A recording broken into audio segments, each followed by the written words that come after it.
사랑하고 존경하는 유클레시아 성도 여러분, 주님의 은혜와 사랑이 늘 함께 하시기 바랍니다. 다니엘 12장 3절 말씀에 지혜 있는 자는 궁창의 빛과 같이 빛날 것이요 많은 사람을 옳은 대로 돌아오게 한 자는 별과 같이 영원토록 빛나리라 말씀하셨습니다. 참으로 지혜 있는 자가 필요한 시대입니다. 많은 사람을 옳은 대로 돌아오게 하는 지도자가 필요한 시대입니다. 이러한 지도자를 보내달라고 세워주시라고 간절히 기도하시기 바랍니다. 우리 함께 사도신경 고백하심으로 유클레시아 예배 시작하겠습니다. 나는 전능하신 아버지 하나님 천지의 창조주를 믿습니다. 나는 그의 유일하신 아들 우리 주 예수 그리스도를 믿습니다.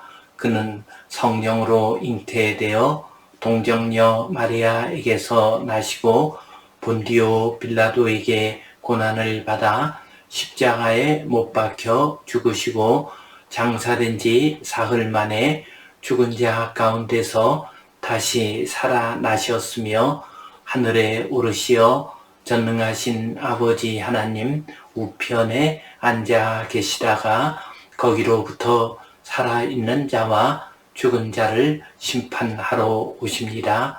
나는 성령을 믿으며 거룩한 공교회와 성도의 교제와 죄를 용서받는 것과 몸의 부활과 영생을 믿습니다.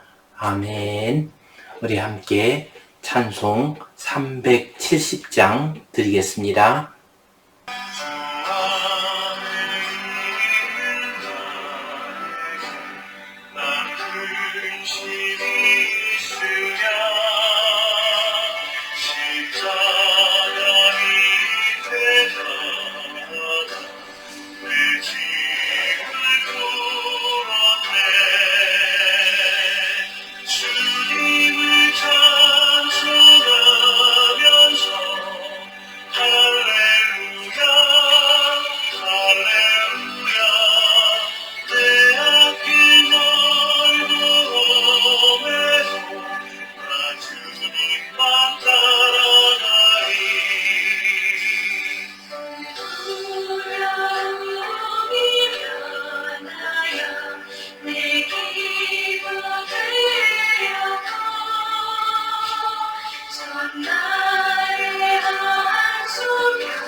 우리 함께 기도 드리시겠습니다.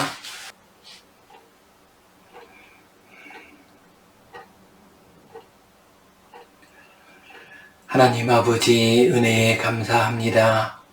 오늘도 저희에게 복된 날, 은혜의 날 허락해 주시고 주님 앞에 나와 예배하게 하시니 감사합니다. 우리의 예배를 받아 주시옵소서. 정성 다해 드리는 이 예배를 통하여 하늘의 신령한 은혜를 받게 하여 주시옵소서. 이 땅의 모든 백성들이 하나님께 예배하는 예배자의 삶을 살게 하여 주시옵소서. 특별히 우리 젊은이들 다음 세대가 예배의 자리를 떠나지 않도록 인도하여 주시옵소서. 이 나라를 위하여 간절히 기도합니다. 탄핵 재판이 끝나고 이제 대통령 선거의 계절이 되었습니다. 주님, 이 나라를 긍휼히 여겨주시고 좋은 대통령, 좋은 지도자 세워주시옵소서. 이 과정을 통하여 이 나라가 한 걸음 더 발전하게 하시고 하나님의 나라와 의를 이루는 귀한 도구가 되게 하여 주시옵소서. 주님께 온전히 의탁하오며 예수님 이름으로 기도하옵나이다. 아멘. 하늘에 계신 우리 아버지, 아버지의 이름을 거룩하게 하시며 아버지의 나라가 오게 하시며 아버지의 뜻이 하늘에서와 같이 땅에서도 이루어지게 하소서. 오늘 우리에게 일용할 양식을 주시고 우리가 우리에게 잘못한 사람을 용서하여 준 것 같이 우리 죄를 용서하여 주시고 우리를 시험에 빠지지 않게 하시고 악에서 구하소서. 나라와 권능과 영광이 영원히 아버지의 것입니다. 아멘. 오늘은 현숙한 여인이 되라 이 제목 가운데서 덕과 지혜를 갖춘 현숙한 여인 이 제목으로 함께 말씀을 나누겠습니다. 우리는 지금 잠언 마지막 장 31장 말씀을 통해서 현숙한 여인에 대해서 함께 말씀을 나누고 있습니다. 현숙한 여인은 어떤 사람입니까? 먼저 좋은 아내가 되어서 남편에게 복이 되는 여인입니다. 또한 근면한 여인입니다. 그리고 오늘 주제 말씀처럼 덕과 지혜를 가진 여인이 현숙한 여인입니다. 그리고 이제 다음번에 볼 마지막으로 여호와를 경외하는 여인이 현숙한 여인입니다. 이 시간 덕과 지혜를 갖춘 현숙한 여인 이 제목으로 함께 은혜를 나누겠습니다. 성경 본문 말씀 같이 읽겠습니다. 그는 곤고한 자에게 손을 펴며 궁핍한 자를 위하여 손을 내밀며 자기 집 사람들은 다 홍색 옷을 입었으므로 눈이 와도 그는 자기 집 사람들을 위하여 염려하지 아니하며 그는 자기를 위하여 아름다운 이불을 지으며 세마포와 자색 옷을 입으며 그의 남편은 그 땅의 장로들과 함께 성문에 앉으며 사람들의 인정을 받으며 그는 배로 옷을 지어 팔며 띠를 만들어 상인들에게 맡기며 능력과 존귀로 옷을 삼고 후의를 웃으며 입을 열어 지혜를 베풀며 그의 혀로 인애의 법을 말하며 자기의 집안 일을 보살피고 게을리 얻은 양식을 먹지 아니하나니. 아멘. 오늘 말씀을 보면은 현숙한 여인은 지혜로운 여인이요 또한 덕이 있는 여인이라는 것을 알 수가 있습니다. 우리 한 구절씩 살펴보겠습니다. 먼저 현숙한 여인은 베푸는 덕을 갖춘 여인입니다. 20절 말씀 보면요. 그는 곤고한 자에게 손을 펴며 궁핍한 자를 위하여 손을 내밀며, 재물을 모으는 것도 중요합니다마는 그것을 아름답게 사용하는 것도 중요합니다. 오늘 말씀 보면 그는 곤고한 자에게 손을 펴며 궁핍한 자를 위하여 손을 내민다라고 했습니다. 곧 곤고한 자, 가난한 자, 궁핍한 자, 어려움 당하는 자, 이런 사람들을 위하여 손을 내민다, 그들을 도와준다 라고 말씀하십니다. 곧 현숙한 여인은 덕이 있는 여인입니다. 그래서 약한 이들, 가난한 이들, 어려운 이들에게 손을 내미는 여인입니다. 좋은 손은 근면하게 일하는 손이요, 이웃을 돕기 위해 펼치는 손이 좋은 손이고 아름다운 손입니다. 나쁜 손은 게으른 손이 나쁜 손이고 인색하게 움켜쥐는 손이 나쁜 손입니다. 현숙한 여인, 그 여인은 덕이 있습니다. 그래서 가난하고 어렵고 힘든 이들에게 그 손을 펼쳐서 돕는다라고 말씀하십니다. 또한 현숙한 여인은 겨울을 준비하는 지혜로운 여인입니다. 21절 말씀 보면요. 자기 집 사람들은 다 홍색 옷을 입었으므로 눈이 와도 그는 자기 집 사람들을 위하여 염려하지 아니하며, 자기 집 사람들이 다 홍색 옷을 입었다고 했습니다. 홍색 옷은 두꺼운 옷, 겨울 옷을 의미합니다. 눈이 와도 그는 자기 집 사람들 때문에 걱정하지 않는다고 했습니다. 사실 이스라엘 지방에서는 눈이 오는 경우가 그렇게 많지는 않습니다. 그러나 가끔 눈이 내릴 정도로 기온이 뚝 떨어지는 경우가 있습니다. 이런 날이 온다 할지라도 현숙한 여인이 있는 집안에서는 걱정할 것이 없습니다. 왜냐하면 두꺼운 옷, 따뜻한 겨울 옷이 준비되어 있기 때문입니다. 이것을 꼭 계절의 겨울을 준비한다라는 의미로 생각할 필요만은 없을 것입니다. 인생길을 살아가다가 보면은 몇 번은 어려운 일을 당할 수가 있습니다. 추운 겨울을 만날 수가 있습니다. 이때 따뜻한 옷을 준비해 놓으면은, 그것을 잘 예비해 놓으면은 그 어려운 날을 잘 이길 수가 있습니다. 현숙한 여인은 겨울을 준비하는 여인입니다. 또한 현숙한 여인은 품이 있는 여인입니다. 22절 말씀 보면요. 그는 자기를 위하여 아름다운 이불을 지으며 세마포와 자색 옷을 입으며, 현숙한 여인은 품위가 있습니다. 그래서 자기 자신을 위해서 좋은 이불을 짓고 입는 옷이 세마포와 자색 옷입니다. 자색 옷은 물감을 들인 옷으로서 고급 옷을 의미합니다. 그렇습니다. 현숙한 여인, 지혜로운 여인은 자기 자신의 몸도 잘 단장을 합니다. 품위 있게 단장을 합니다. 이것은 귀금속과 명품으로 감고 다닌다는 의미는 아닙니다.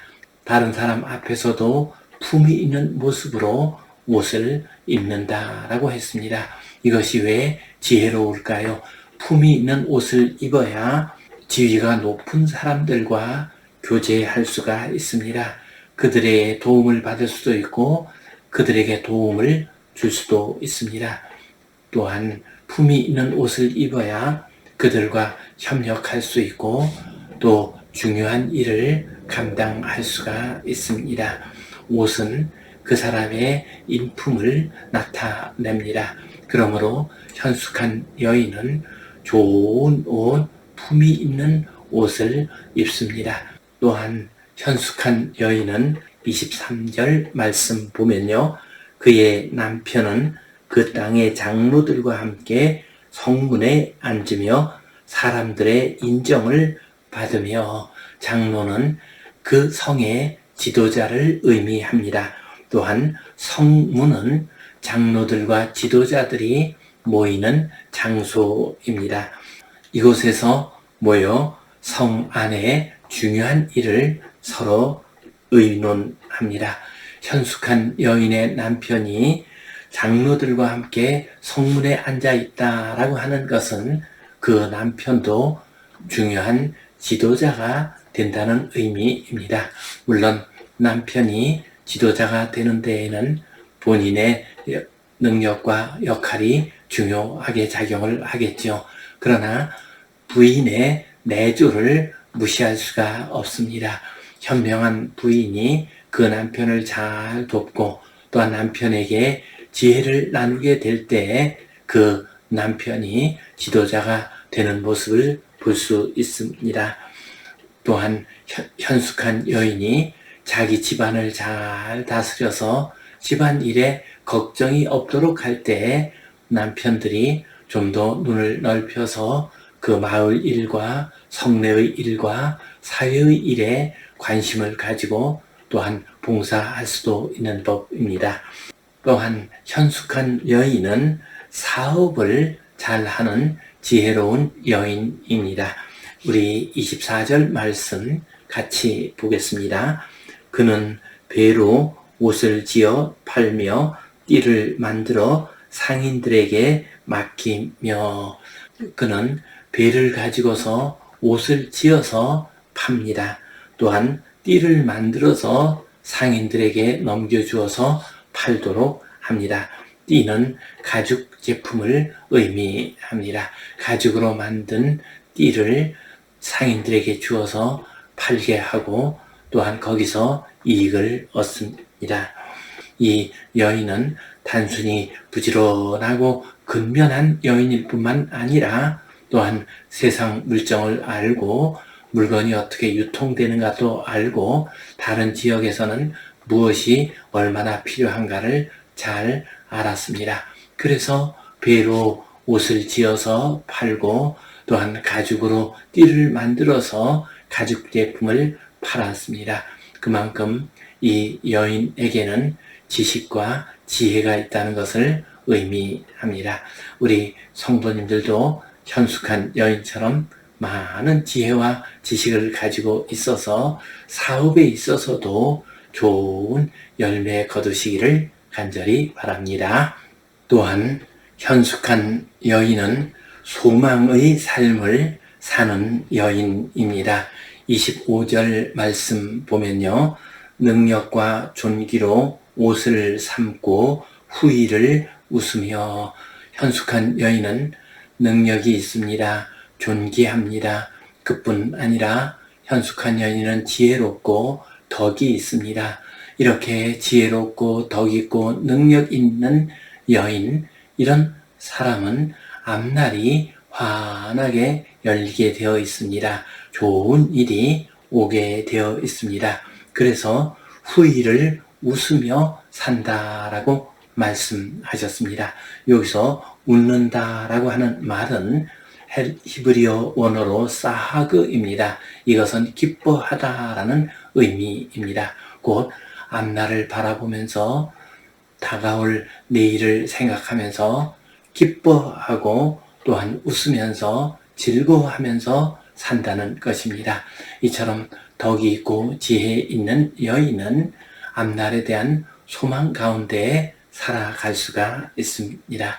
이것을 영적으로 해석한다면 믿음의 옷을 입은 성도들은 앞날을 생각할 때 더욱이나 이 세상을 떠난 후의 삶을 생각할 때에도 후의를 생각하며 웃을 수가 있습니다.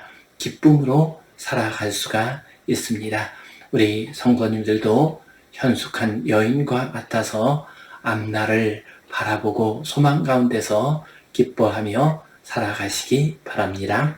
현숙한 여인은 지혜와 인애의 말을 하는 여인입니다. 26절 말씀 같이 보면요. 입을 열어 지혜를 베풀며 그의 혀로 인애의 법을 말하며. 현숙한 여인은 그의 말에 지혜가 있습니다. 그의 말에 인애가 있습니다. 여기에서 인애라고 하는 말은 히브리어 원어로 헤세드입니다. 구약 성경에서 굉장히 많이 나오는 단어입니다. 246회 이 말이 나오고 있습니다. 인애라는 말은 사람들 사이의 사랑과 친절함을 의미합니다. 또한 하나님의 자비와 은총과 하나님의 긍휼하심을 헤세드 인애라고 이렇게 말을 합니다. 현숙한 여인은 이와 같이 하나님의 은혜를 간직하고 또한 이웃들에게 사랑과 친절을 베푸는 그러한 말을 하는 여인입니다. 지혜로운 말, 인애의 말을 해서 이웃들의 마음을 따뜻하게 하고 이웃들의 길을 바르게 이끌어주는 여인이 현숙한 여인입니다. 또한 현숙한 여인은 바르고 정직한 삶을 사는 여인입니다. 27절 말씀에 자기의 집안일을 보살피고 게을리 얻은 양식을 먹지 아니하나니. 현숙한 여인은 자기의 집안일을 잘 돌봅니다. 열심히 부지런히 일을 해서 집안을 잘 가꾸고 잘 세워갑니다. 그러면서 게을리 얻은 양식을 먹지 않는다라고 했습니다. 게을리 얻은 양식이란 일하지 않고 쉽게 얻는 물질을 의미합니다. 이 당시로 본다면 고리대금을 한다든가 다른 사람의 약점을 이용해 가지고 돈을 버는 것, 이런 것들이 게으르게 얻은 물질입니다. 더 나쁜 측면에서 본다면 도둑질을 한다든가 사기를 친다든가 다른 사람을 속인다든가 이렇게 해서 얻은 물질은 게으르게 얻은 물질입니다. 경주 최부잣집 아주 유명한 이야기죠. 그 집에서는 300년 동안 부를 이루어 왔습니다. 그 집의 중요한 가운 가운데 하나가 흉년에는 땅을 사지 않는다 하는 것이었습니다. 흉년이 돼가지고 사람들이 먹고 살 수가 없어서 죽게 되었을 때 그 약점을 이용해서 땅을 사고 그래서 부를 내리지 않는다라고 말을 했습니다. 그렇습니다. 현숙한 여인은 바르고 정직한 삶을 살면서 게을리 얻은 양식을 먹지 않습니다. 오늘 이 말씀을 우리 두 가지로 정리할 수가 있겠습니다. 현숙한 여인은 덕이 있는 여인이다 라고 말을 할 수 있습니다. 오늘 본문 말씀 보면 공고한 자에게 손을 펼치는 여인, 인애의 법을 말하는 여인, 불의한 재물을 얻지 아니하고 게을리 얻은 양식을 먹지 않는 여인, 이러한 모습들은 모두 다 덕이 있는 현숙한 여인의 모습입니다. 성경에서 이런 여인의 모습을 보여주는 것이 사도행전에 나오는 다비다 혹은 도르가라고 하는 여인입니다. 이 여인은 욥바에 살고 있었습니다. 그리고 이 여인은 제자였습니다. 곧 믿음이 좋은 여인이었습니다. 이 여인은 또한 선행과 구제하는 일을 힘이 많이 한 여인이었습니다. 그런데 이 다비다가 갑자기 병이 들어서 죽게 되었습니다. 사람들이 베드로에게 급히 사람을 보냈습니다. 그러자 베드로가 욥바로 왔습니다. 그 사랑을 받은 사람들이, 과부들이 많이 울었습니다. 다비다가 지어준 속옷과 겉옷을 보여주면서 눈물을 흘리는 것입니다. 이 모습을 보고서 베드로 사도가 마음이 움직였습니다. 그 시신이 있는 곳에 가서 다비다야 일어나라 라고 말을 하자 그가 죽은 자 가운데서 다시 살아나게 되었습니다. 다비다, 그는 덕을 베푸는 현숙한 믿음의 여인이었습니다.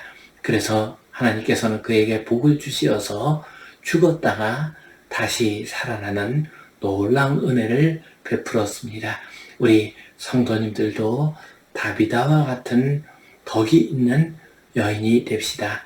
그래서 설사 인생길에서 죽음과 같은 어려움을 당한다 할지라도 다시 살아나는 놀라운 은혜가 임하시기를 간절히 바랍니다. 또한 현숙한 여인은 지혜가 있는 여인입니다. 오늘 말씀을 보면요, 눈이 와도 걱정하지 않는다고 했습니다. 현숙한 여인의 남편은 그 지역에서 인정을 받고 지도자가 됩니다. 또한 입을 열어서 지혜를 베풉니다. 성경에서 이런 지혜 있는 여인의 모습을 보여주는 것이 다윗의 아내가 된 아비가일의 이야기입니다. 다윗 왕이 사울 왕의 손을 피해서 도망치고 있을 때였습니다. 그때 마온 지방에서 나발이라고 하는 사람의 양들을 치는 일을 많이 도와주었습니다. 이 어리석은 나발은 다윗을 모욕하기까지 했습니다. 분노가 일어난 다윗은 나발의 집안을 다 죽이겠다고 하면서 칼을 들고 왔습니다. 이 소식을 나발의 아내인 아비가일이 들었습니다. 그는 많은 음식을 싸가지고 급히 뛰어갔습니다. 그리고 다윗 앞에 엎드려서 간절히 구했습니다. 우리 남편의 어리석음을 용서하여 주옵소서 라고 간절히 빌었습니다. 그리고 나서 다윗이여, 당신은 앞으로 왕이 되실 분인데 나중에 왕이 된 다음에 죄 없는 자의 피를 흘렸다는 소리를 들어서야 되겠습니까? 라고 하면서 간절히 자기들의 목숨을 살려줄 것을 구했습니다. 그러자 다윗이 칼을 거두고 돌아갔습니다. 후에 그의 남편 나발이 죽고 맙니다. 그러자 아비가일은 다윗의 부인이 되었습니다. 우리 시대의 모든 성도님들이 덕이 있는 현숙한 여인, 지혜가 있는 현숙한 여인이 되어야 하겠습니다. 그래서 이 땅을 평안하게 하고 믿음의 역사가 계속 일어나고 하나님의 영광이 우리 성도님들 가정과 교회와 그리고 이 땅에 환하게 나타나게 되시기를 주님의 이름으로 축원합니다. 기도하겠습니다. 하나님 아버지, 은혜에 감사합니다. 우리 모든 성도님들이 덕과 지혜를 갖춘 현숙한 여인과 같은 성도님들 되게 하여 주시옵소서. 그래서 가정을 잘 세우고 교회를 잘 세우고 이 나라와 이 땅을 하나님의 나라로 잘 세워가는 귀한 주의 백성들 되게 하여 주시옵소서. 예수님 이름으로 기도하옵나이다. 아멘. 이제는 우리 주 예수 그리스도의 은혜와 하나님 아버지의 크신 사랑과 성령님의 감동, 감화하심, 교통하심, 위로하심, 회복하심의 역사가 지혜롭고 덕이 있는 현숙한 여인과 같은 삶을 살아가기를 소원하는 모든 주의 백성들 위해, 이 땅 위에 모든 교회들을 위해 이제로부터 영원토록 함께 하시옵기를 간절히 축원하옵나이다. 아멘.